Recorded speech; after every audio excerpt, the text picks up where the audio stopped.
Today, the greatest risk of global catastrophe doesn't look like this. Instead, it looks like this. If anything kills over 10 million people in the next few decades, it's most likely to be a highly infectious virus rather than a war. Not missiles, but microbes.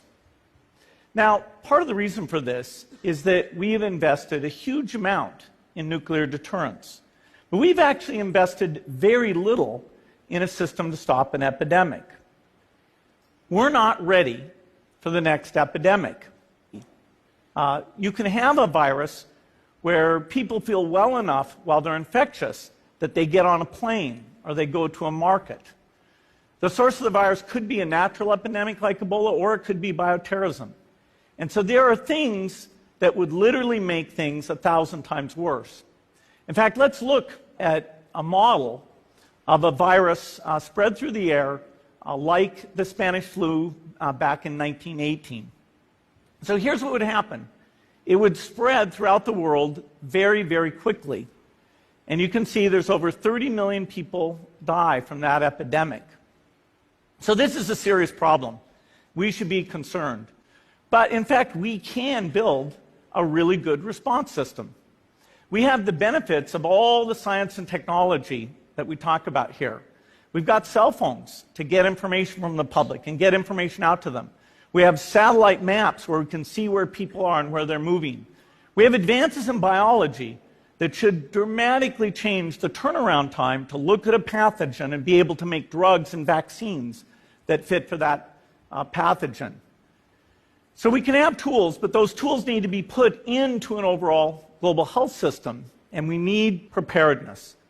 The best lessons, I think, on how to get prepared are, again, what we do for war.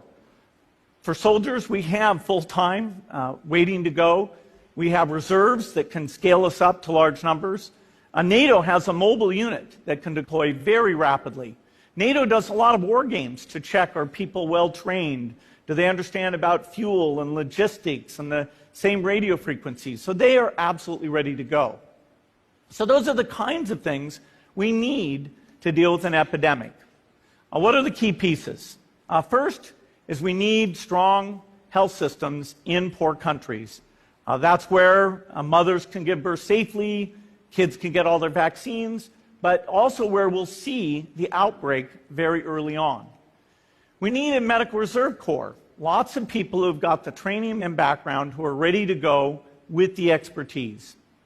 And then we need to pair those medical people with the military, taking advantage of the military's ability to move fast, do logistics, and secure areas.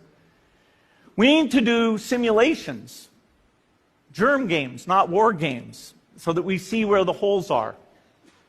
The last time a germ game was done in the United States was back in 2001, and it didn't go so well. So far, the score is germs 1, people 0. Finally, we need lots of advanced R&D in areas of vaccines and diagnostics. There are some big breakthroughs, like adeno-associated virus, that could work very, very quickly.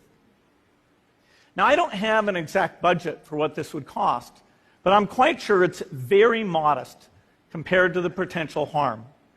The World Bank estimates that if we have a worldwide flu epidemic, global wealth will go down by over $3 trillion, and we'd have millions and millions of deaths. These investments offer significant benefits beyond just being ready for the epidemic.